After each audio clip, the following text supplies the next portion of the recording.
seketika dikatakan, mari pergi ke rumah Tuhan.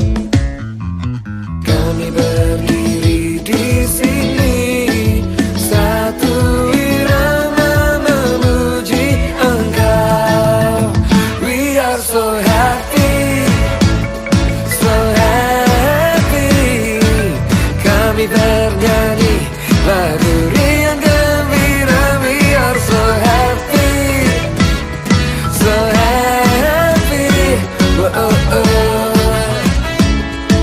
Sungguh kami cinta rumah kediaman-Mu, oh Tuhan. Shake.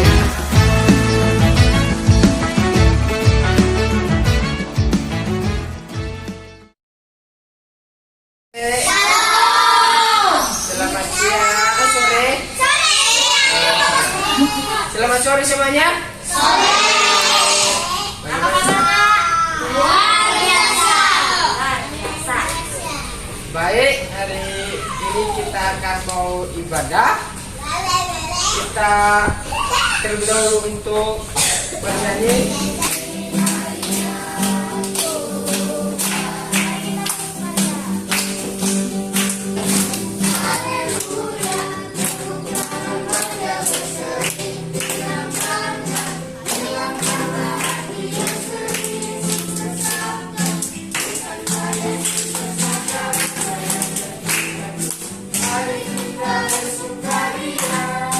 Tuhan Yesus, atas anugerah-Mu, berkat-Mu yang Engkau berikan kepada kami pada sore hari ini, Engkau mengutuskan kami kembali di tempat ini untuk beribadah. Kami mohon kepadamu, bukalah pikiran hati kami agar setiap firman-Mu, cerita yang dibawakan oleh kata-kata petugas nanti dapat adik-adik mengerti, memahami, bahkan menjalankan dalam kehidupan sehari-hari. Terpujilah nama-Mu, haleluya, amin.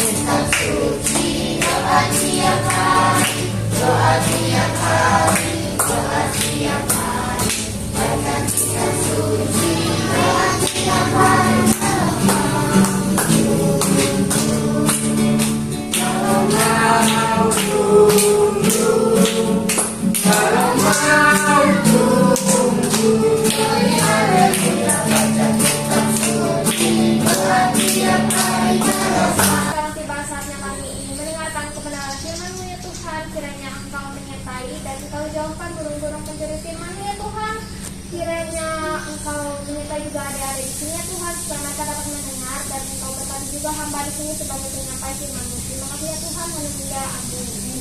Katanya di sini di tengah jauh. Jadi di sini katanya, apa aja keajaiban yang Tuhan lakukan? Menyembuhkan orang lumpuh. Lagi Yang menjadi hambur. ada lagi sebelum Tuhan Yesus disalibkan. Apa? Ada lagi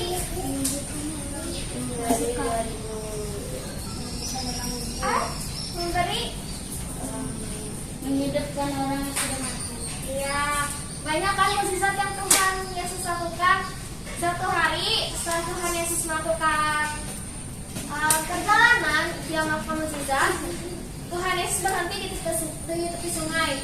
Lalu kan tahu kalau orang-orang di sana kan penasaran banget sama Tuhan Yesus. Jadi datanglah orang-orang ke tepi sungai itu, datangin Yesus. Lalu Tuhan Yesus berbicara dan Tuhan Yesus bercerita tentang seorang penabur. Lalu kata Tuhan Yesus kayak gini, kata Tuhan Yesus, ada seorang penabur yang berjalan-jalan keliling menabur di setiap tanah. Pertama, dia menabur di tanah yang ada di kakak kasih ayatnya lah. Jalan. Di Lukas. Nah, itu. Pertama kan tadi sudah ada yang jawab, ada yang jawab di jalan. Lalu kata Tuhan Yesus, lalu kedua ditabur di tanah yang Berbatu. Lalu yang ketiga ditabur di tanah Semak duri. Lalu ya baik yang bertelinga mendengarlah. Coba kalian lihat, ada nggak Tuhan Yesus bicara kayak gitu.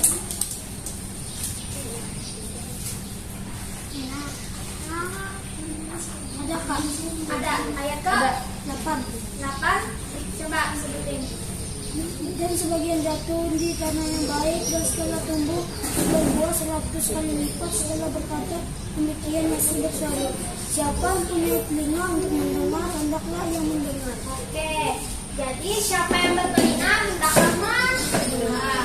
Jadi maksud Tuhan Yesus bilang kayak gini, orang-orang di sana cuma bisa mendengar tapi nggak tahu arti dari perumpamaan yang Tuhan Yesus ceritakan. Lalu pulanglah orang-orang itu.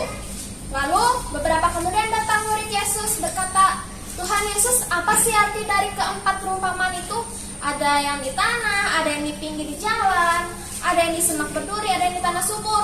Lalu pada Tuhan Yesus, ya benar, orang-orang di luar sana cuma bisa mendengar tapi tidak mengerti maksudku. Jadi kata Tuhan Yesus, beruntunglah orang. Kalian tahu nggak arti dari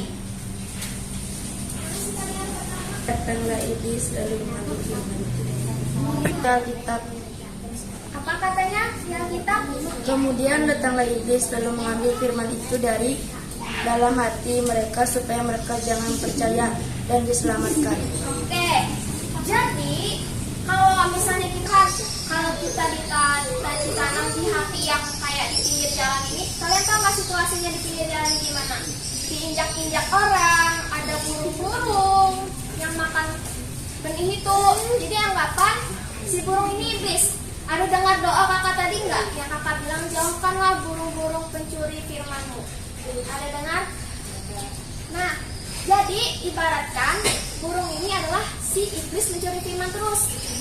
Terus dia memakan benih-benih ini firman Tuhan. Jadi log ini untuk hati kita, gambaran hati kita. Kalau hati kita kayak di pinggir jalan, firman Tuhan bakal tumbuh nggak? Enggak. Jadi di situ ibaratkan iblis sebagai pencuri, jadi nggak ada orang percaya. Jadi kalau hati kita kayak tanah di pinggir jalan ini, nggak bakal ada firman Tuhan yang tumbuh. Yang kedua di tanah yang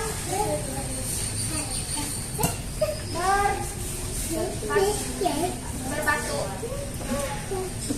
Tahu nggak artinya apa? Ayo yang lain bisa dibaca. Itu ialah orang setelah mendengar firman itu menerimanya dengan gembira.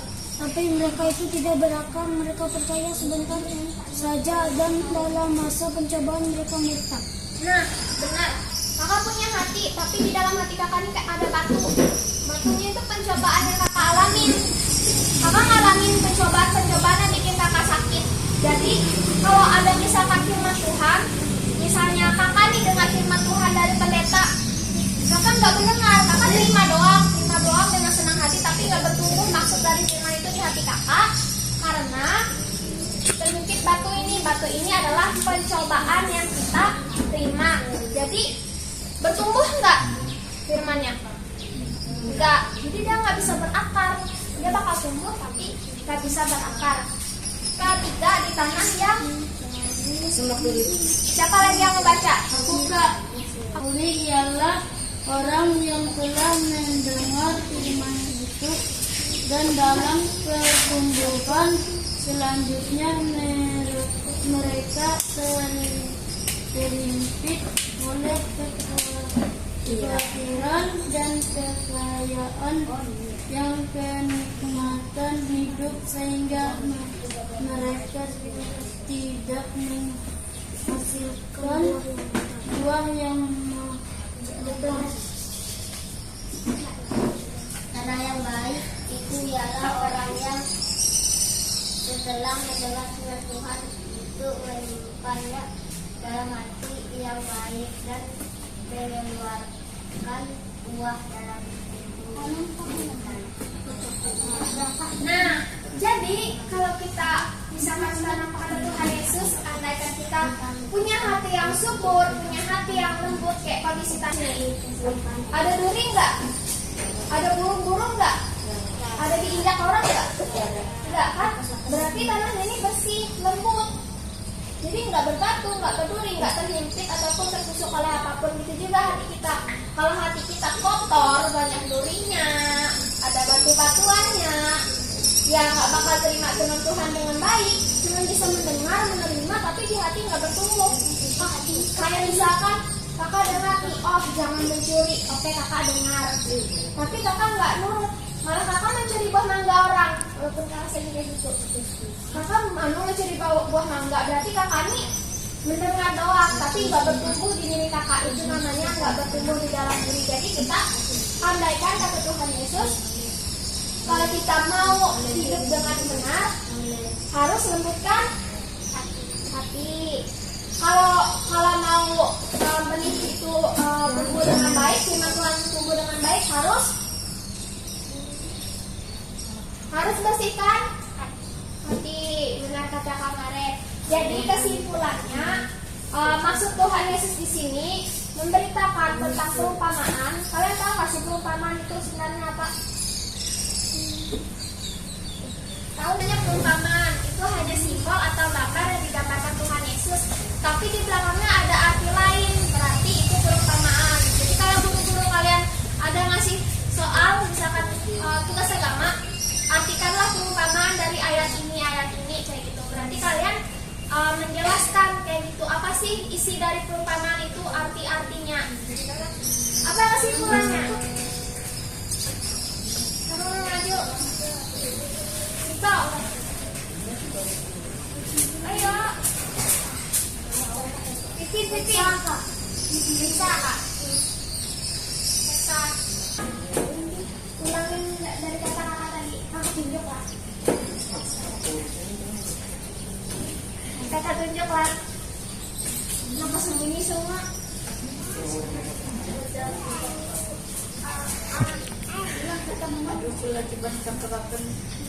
Kakak tunjuk. Maju Ren. Maju ke depan.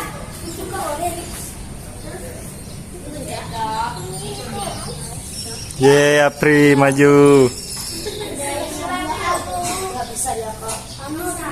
Ya kak. Udah apa aja. Sama kayak kenapa aduh.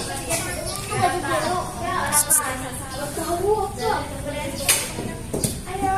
Masuk dari kesimpulan gimana? Hati yang anu.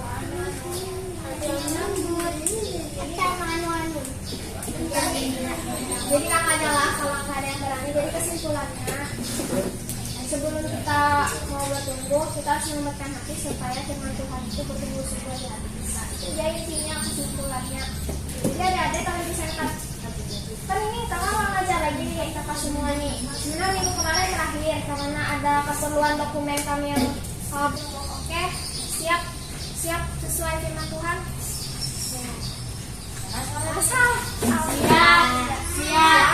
Siap. Oke, sekian lagi firman Tuhan dari kakak. Semoga dapat bertumbuh di hati kalian. Terima kasih.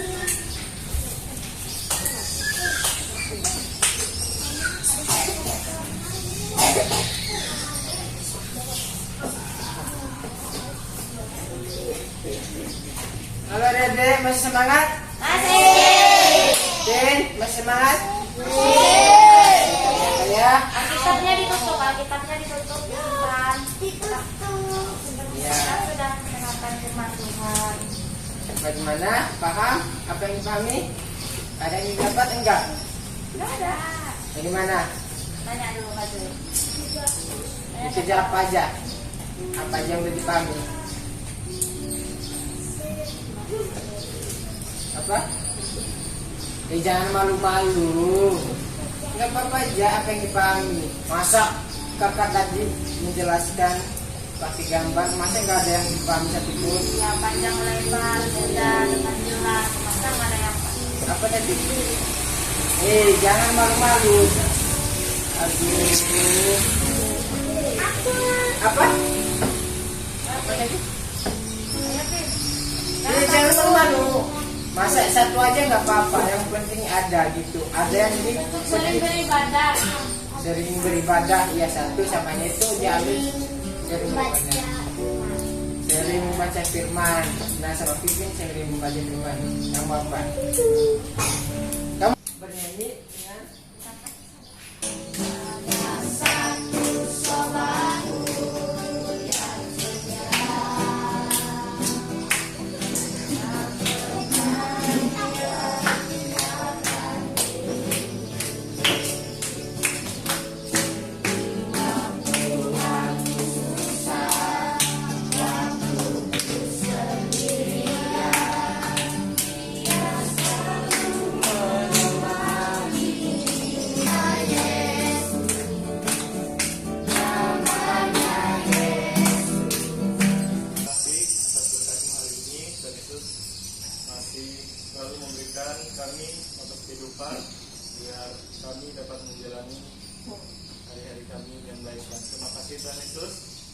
kiranya Tuhan Yesus, pada hari ini kami telah mendengarkan sebagian dari firman-Mu.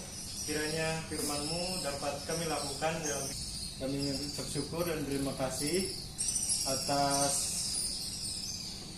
anugerah yang Kau berikan pada hari ini. Firman-Mu yang telah disampaikan Kakak Nia tadi, kiranya Tuhan Yesus memberkati juga Kakak Nia yang sudah memberkati dan memberikan firman-Mu Tuhan. Tuhan Yesus, kami berdoa juga kiranya Tuhan Yesus menjaga dan merawat kami dari hari ini sampai seterusnya, minggu-minggu berikutnya, dan bulan-bulan berikutnya Tuhan, agar kami dapat selalu memuji dan memuliakan nama Tuhan. Kami juga berdoa untuk Ibu Panti, pengurus kami, berikan anak ibadah dari kami berikutnya, dan berlahan yang telah kami, seperti kami juga mengenai bersama kami. Dalam melakukan kehidupan percobaan, satu lepas yang akan menjadi kerajaan. Karena kalau kita kerajaan, kuasa dan sampai semua.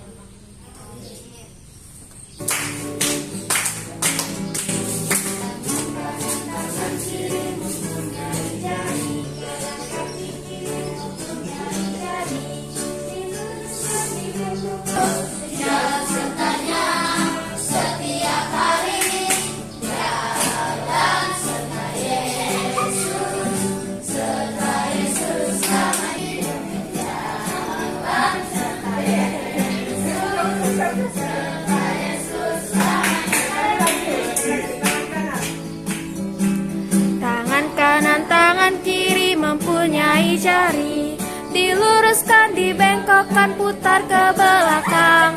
Kaki kanan, kaki kiri mempunyai jari, diluruskan, dibengkokkan, putar ke belakang. Lompat kanan, lompat kiri, jalan serta Yesus. Jalan serta Yesus.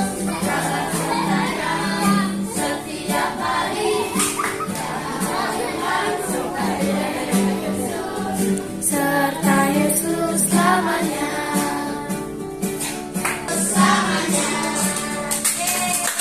Mari kita berdoa. Ya Tuhan, terima kasih atas penyertaan-Mu, sehingga ibadah kami telah Kau sertai sampai selesai. Sebentar lagi Tuhan memberkati aktivitas kami. Kiranya Tuhan juga memberkati kakak-kakak di sini. Dengan selamat sampai ke rumahnya masing-masing. Ini saja doa kami Tuhan. Haleluya. Amin. Ayo Alvin, Kiki, baris dulu.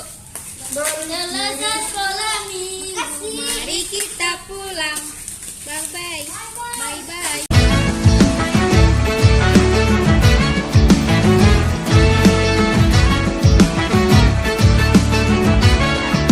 Kami bahagia ketika di